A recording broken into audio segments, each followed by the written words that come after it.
बेनकाब हो गया है चंद्रबाबू नायडू का चेहरा। मंदिर के आसपास में भी मुसलमान दिखने नहीं चाहिए।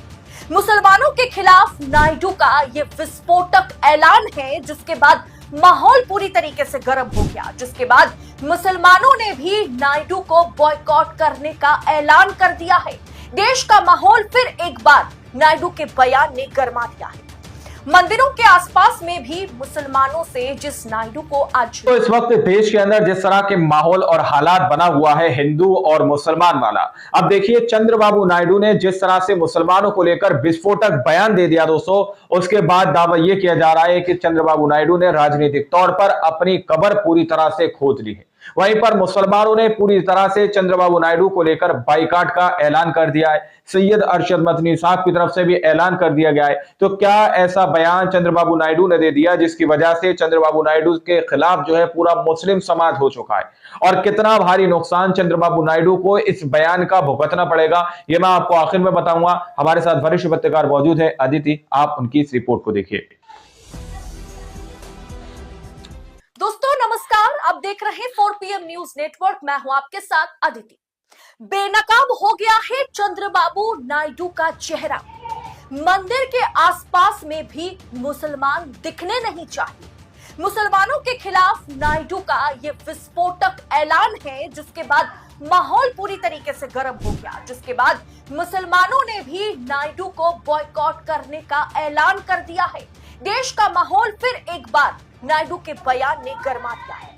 मंदिरों के आसपास में भी मुसलमानों से जिस नायडू को आज दिक्कत है, वो वक्फ बिल का विरोध तो मोदी के आगे कतई नहीं करने वाले और ना कर सकते जब इस तरह का बयान दे रहे हैं। आंध्र प्रदेश के मुख्यमंत्री चंद्रबाबू नायडू ने मंदिरों के प्रबंधन में और मंदिर के आसपास मुसलमानों के काम करने के खिलाफ एक बड़ा बयान दे दिया है।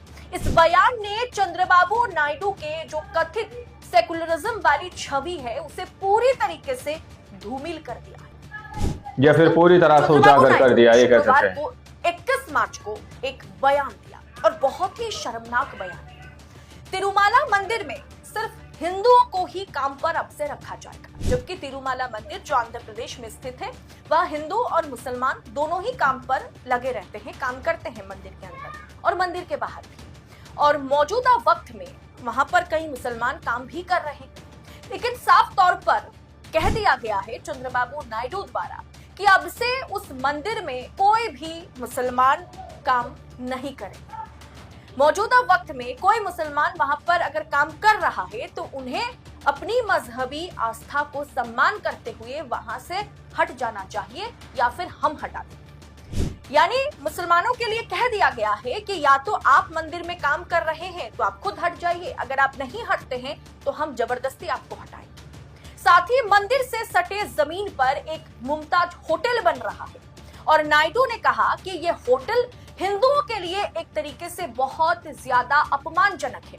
मतलब ये होटल अगर मंदिर के आसपास बन रहा है, ये बनना नहीं चाहिए। दरअसल इसीलिए उन्होंने साफ तौर पर कह दिया है कि होटल बनाने की इस परियोजना को मैं रद्द करता हूं और उस जमीन को मंदिर को देने का वादा करता हूं। दोस्तों वो जो जमीन है ना, वो होटल की जमीन है, वो ना तो मंदिर की जमीन है और ना ही सरकार की जमीन है।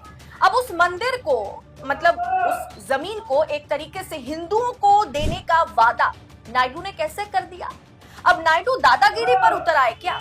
मतलब एक तरीके से नरेंद्र मोदी या भारतीय जनता पार्टी जिस पिच पर खेलती है, उसी पिच पर आप थिरकते हुए नायडू नजर आ रहे हैं। पिछले कुछ समय से तिरुमाला मंदिर के पास जो मुमताज होटल है, उसके निर्माण के खिलाफ साधुओं ने भूख हड़ताल मतलब एक तरीके से शुरू कर दी। अब उस मुद्दे को सुलझाने के लिए नायडू का ये ऐलान या बड़ा बयान उनके कथित सेकुलर छवि पर सवाल नहीं उठा रहा है, उसे पूरी तरीके से ध्वस्त कर दिया है। एक तरफ वो वक्फ बोर्ड में हिंदुओं की एंट्री को सही ठहराते हैं और वक्फ बिल जो संशोधित बिल है उसका समर्थन करते हैं, दूसरी ओर तिरुमाला मंदिर में मुसलमानों के काम करने पर भी वो रोक लगा देते हैं। यानी दोस्तों यहाँ पर सरकार या एनडीए की जो आप कह सकते हैं कि जो डबल स्टैंडर्ड है, उसे देखिए। वक्फ बिल में इतना विवाद क्यों है? क्योंकि वक्फ संशोधन बिल में कहीं ना कहीं सरकार प्रवेश करना चाह रही है, उसमें सरकार दखलंदाजी देना चाह रही है मोदी सरकार। और उस जो वक्फ बिल में यह भी कहा गया है, जो वक्फ बोर्ड है उसमें हिंदुओं का भी प्रवेश होगा, यानी बोर्ड मेंबर के तौर पर हिंदुओं को भी रखा जाएगा। अब आप सोचिए, किसी मुस्लिम कमिटी में, मुस्लिम बोर्ड में हिंदुओं का क्या काम है? अगर हिंदू मंदिर में मुसलमान काम नहीं कर सकते हैं, उसके आसपास के जगह पर जमीन खरीदकर होटल नहीं बना सकते हैं, तो मुस्लिम कमिटी में जो सांप्रदायिक कमिटी है, जो आस्था की एक कमिटी है वक्फ बोर्ड, उसमें हिंदुओं का प्रवेश कराना सरकार क्यों चाह रही है? आखिर हिंदुओं को उसमें क्या काम वक्फ बोर्ड पे? मुसलमानों के वक्फ बोर्ड पे एक तरीके से रोक तो यहाँ पर लगा दी गई, जबकि तिरुमाला मंदिर में हिंदू मुसलमान दोनों समुदाय के लोग काम करते आ रहे हैं सदियों से। नायडू ने सेवन हिल्स क्षेत्र के पास सटे मुमताज होटल के लिए पहले उन्होंने इजाजत दी, वो इजाजत दे चुकी है उनकी सरकार। हालांकि सरकार ने अब जाकर के, नायडू की सरकार ने अब जाकर के 35.32 एकड़ जमीन पर बनने वाले होटल के लिए मंजूरी रद्द करने का फैसला किया है। जिस पार्टी के साथ नायडू गठबंधन में है, उस पार्टी के रंग में अब नायडू ढल गए। अब दोस्तों, नायडू भी ढल गए हैं, ये बात सही है, क्योंकि जिस पार्टी में होते हैं वही वैसा ही गुणगान गाना पड़ता है। सेकुलर बताने वाली पार्टियां जो एनडीए का हिस्सा है, मुसलमान समाज उनका बॉयकॉट करेगा। जमियात उलेमाए हिंद के अध्यक्ष मौलाना अरशद मदनी ने कहा है कि खुद को सेकुलर कहने वाले वो लोग जो मुसलमानों पर हो रहे अत्याचार और अन्यों पर हो रहे अत्याचार अन्यायों पर चुप रहते हैं और मौजूदा सरकार का हिस्सा बने हुए हैं, उनके खिलाफ हमने विरोध करने का फैसला लिया है, उन्हें बॉयकॉट करने का फैसला लिया है। उसके तहत अब जमियात उलेमाए हिंद ऐसे लोगों की किसी भी कार्यक्रम में हिस्सा नहीं लेगी, चाहे वो इफ्तार हो, ईद मिलन हो या अन्य कोई भी आयोजन क्यों ना हो। दोस्तों, एक तरीके से साफ तौर पर निशाने पर कौन है? निशाने पर नायडू है, निशाने पर नीतीश कुमार है, मतलब निशाने पर अजित पवार है, एकनाथ शिंदे है, जो अक्सर मुसलमानों के साथ बनाकर रखने की कोशिश करते हैं। मौलाना अरशद मदनी ने यह भी कहा है कि देश में इस समय जिस तरह के हालात हैं और खासकर अल्पसंख्यकों, विशेष रूप से मुसलमानों के साथ जो अन्याय और अत्याचार किया जा रहा है, वो किसी से छुपा हुआ नहीं है। ये बेहद दुर्भाग्यपूर्ण है और खुद को सेकुलर और मुसलमानों का हमदर्द बताने वाले नेता, पार्टियां जिनकी राजनीतिक सफलता में मुसलमानों का भी योगदान रहा, वे सत्ता के लालच में न केवल खामोश हैं बल्कि अप्रत्यक्ष रूप से अन्याय का समर्थन भी कर रहे हैं।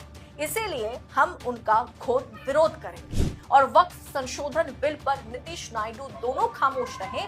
और अब नायडू ने जो ऐलान किया, दोस्तों, नायडू का ये ऐलान नायडू पर मुस्लिम समाज का भरोसा जो है पूरी तरीके से नायडू ने एक तरीके से उसे तोड़ दिया है। मुस्लिम समाज का नायडू पर भरोसा पूरी तरीके से टूट गया है। हैदराबाद के सिवा पूरे दक्षिण को अगर आप उठा करके देख लीजिए, कर्नाटक की बात अलग है, वहां भारतीय जनता पार्टी की सरकार रही, बाकी किसी भी राज्य में हिंदू मुसलमान कोई भी सेकुलर पार्टी नहीं करती, लेकिन आज नायडू कर रहे। आज नायडू ने ये बयान दे करके अपने लिए एक तरीके से कब्र, राजनीतिक कब्र खोद ली है। दोस्तों, देश में वैसे भी माहौल हिंदू मुसलमान बना हुआ है।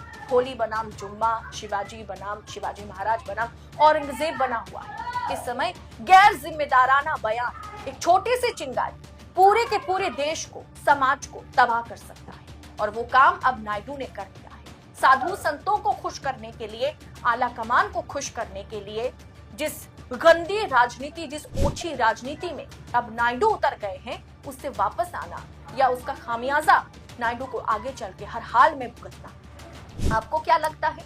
आप अपनी राय इस मुद्दे पर कमेंट कर हमारे साथ साझा जरूर कीजिएगा। और ऐसी तमाम खबरों को लगातार पाने के लिए, पॉलिटिकल अपडेट एनालिसिस के साथ पाने के लिए 4 PM न्यूज नेटवर्क के साथ बने रहें। फिलहाल मुझे दीजिए इजाजत। बहुत बहुत तो आप लोगों ने इस वीडियो को शुरू से आखिर तक देखा। वीडियो के अंदर साफ तौर पर बताया गया कि किस तरह से चंद्रबाबू नायडू ने मंदिर को लेकर और मुसलमानों को लेकर बयान जारी किया है। वक्फ बोर्ड को लेकर उन्होंने अपना बयान जारी किया है कि मंदिर के अंदर अगर कोई मुसलमान काम कर रहा है तो उसको अपनी आस्था को देखते हुए मंदिर से दूर हो जाना चाहिए, वहां से हट जाना चाहिए। और मंदिर के पास ही एक होटल बन रहा था, उसको लेकर भी उस पर रोक लगा दी गई चंद्रबाबू नायडू की तरफ से दोस्तों। अब इसका भारी नुकसान चंद्रबाबू नायडू को क्या होगा, आप लोगों को मैं ये भी बता दूं। दरअसल आप लोगों को शायद पता होगा, नीतीश कुमार हो या फिर चंद्रबाबू नायडू, यानी कि बिहार हो या फिर आंध्र प्रदेश, दोनों ही जगह मुस्लिम वोट बैंक बड़ा है और इन्हीं मुस्लिम वोट बैंक के जरिए से बार बार सत्ता में नीतीश कुमार और चंद्रबाबू नायडू आ पाते हैं दोस्तों। अब चंद्रबाबू नायडू ने सीधे तौर पर मुसलमानों के खिलाफ ये विस्फोटक बयान दे दिया कि इस तरह से कोई भी मुसलमान जो है मंदिर में काम नहीं करेगा और वक्फ बोर्ड के अंदर हिंदुओं की साझेदारी होनी चाहिए। इस तरह का बयान जो अपने आप में जारी किया गया है वो अपने आप में काफी बड़े सवाल खड़े करता है कि आखिर हिंदुओं का वक्फ बोर्ड के अंदर क्या काम। चलिए, मंदिर के अंदर कोई मुसलमान काम नहीं करेगा, ये ठीक है कि मुसलमानों का मंदिर के अंदर क्या काम। अगर किसी की आस्था को ठेस पहुंच रही है तो मुसलमान को वहां से हट जाना चाहिए। लेकिन अगर कोई हिंदू भाई मंदिर के अंदर फिर भी मुसलमान से काम करा रहा है तो ये एक भाईचारे की मिसाल है, ये गंगा जमुना तहजीब की मिसाल है दोस्तों। अगर मंदिर के अंदर से आप मुसलमानों को हटा रहे हैं तो वक्फ बोर्ड के अंदर हिंदुओं को भी हटाना चाहिए, और अगर मुसलमानों को मंदिर के अंदर रखना चाहते हैं तो हिंदुओं को भी वक्फ बोर्ड के अंदर रहना चाहिए, जब ये गंगा जमुना तहजीब की मिसाल कायम होती है। लेकिन दोस्तों, चंद्रबाबू नायडू की गर्दन यहां पर बुरी तरह से फंसी हुई है और राजनीतिक तौर पर उन्होंने अपने लिए कब्र खोद ली है, इस तरह का दावा किया जा रहा है। क्योंकि पूरे मुस्लिम समाज की तरफ से, खास करके जो अरशद मदनी साहब है, उन्होंने जो है बाइकाट का ऐलान कर दिया है कि जो लोग अपने आप को सेकुलर होने का दावा करते हैं, जो ये कहते हैं कि हम अन्याय के खिलाफ हैं, आज वो लोग उस पार्टी के रंग में रंग चुके हैं जो पार्टी मुसलमानों के खिलाफ रही है या मुसलमानों के खिलाफ आए दिन बयान देती रही है दोस्तों। तो आप लोगों ने इस पूरी रिपोर्ट को देखा सुना, आप लोग इस रिपोर्ट के बारे में क्या सोचते हैं, क्या समझते हैं, अपनी राय कमेंट सेक्शन में जरूर दीजिएगा। मिलते हैं अगली वीडियो में, जब तक के लिए जय हिंद, जय भारत।